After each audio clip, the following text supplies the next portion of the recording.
Yan po, good morning mga idol. Tingnan niyo po niyo ko, alagang-alaga kayo mga idol. Nakasilong kami sa simbahan.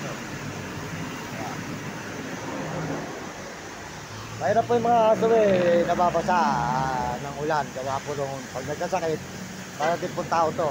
Kaya yun po nakakarito na yun, makiusap ko po sa bantay aso. Pwede po ba nyo kunin yung mga aso niya at kawawa? Nakita naman po nyo. Basang-basa po yung sa tuntuta. Yung dalawang malaki po nasa taas ng kariton. At siya po nakasilong, yung tatlong tuta.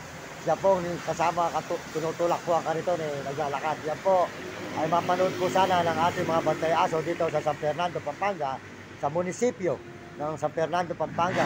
Baka pwede po yung kunin ng tatlong tuta ang mga aso niya at gawa po ng kawawa.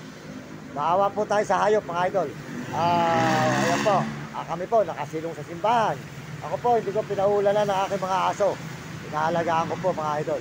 Umari po sa mga bantay aso, mga brother dog.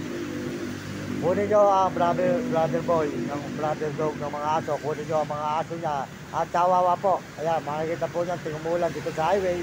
Pinag-aanap buhay ang kanyang mga aso. Kaya kung pwede po, kunin nyo ang kanyang aso para po noon. Kawawa po mga aso, tinutulak ang kariton. Ngayon po ay ang 30 tuta ay basang-basa, naglalakad. Ayun, nakita naman po nyo, mapapanood nyo sa ating video. At kami po ay nandito sa simbahan. Ayan mga idol, ayan.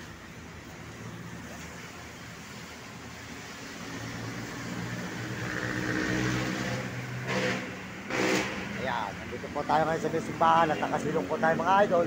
Ayan, nagsasabi ko po ron sa mga nagabantay aso, sa munisipyo, mga pulis, na pwede po, yung nangangarito, makikita nyo rito sa highway ng San Fernando, Pampanga, dito sa San Agustin, papuntang Angeles.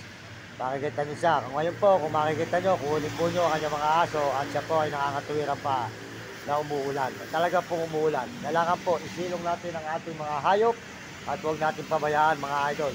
Kaya makikita po nyo ang nangangarito na ito mga idol. Kunin po nyo ang kanyang mga aso at kawawa. Araw-araw na lang po, kaya ganang ginagawa. Ginagawa po ng mga nangangariton, pinag-aanap buhay ang mga aso. Kawawa po naman yung mga hayop. Ako po naaawa sa mga aso dahil ako po may mga aso. Kaya po mga idol, alagaan na mabuti ang mga hayop. Yun lang po masasabi ko sa mga bantay aso, sa mga brother dog ng mga aso, mga nag-aalaga ng mga aso, mga SWD ng mga aso, kung tawagin, brother dog. Pakikuha nyo ang mga aso niya, kawawa. Nakakita niyo siya araw-araw, tatlong tuta, basang-basa. Kawawa naman mga idol. Ay nakita nyo ang nakangariton. Tulak-tulak niya ang mga aso, kasama po yung tatlong tuta, basang-basa na. Punin po nyo at kawawa, talagaan na lang po nyo sa bantay aso. Maraming salamat po sa inyo lahat. Mapanood po sa inyo aking video ito dahil po sa mga aso, kawawa po ang mga tuta. Tignan po nyo ang tuta niyang tatlo. Ginaw na ginaw, nanginginig, basang-basa, tulak-tulak po ang kariton. Ayun po, makikita nyo dito sa may San Fernando, Pampanga. Galing po siya dito sa may San Agustin. Papunta ng dyan sa may Angeles. Makita nyo siya. Pakikuha po nyo, mga idol. Kawawa po ang mga tuta. Maraming salamat po. Yan yung lahat. Magandang umaga. Yan yung lingkod. Maraming Vlog.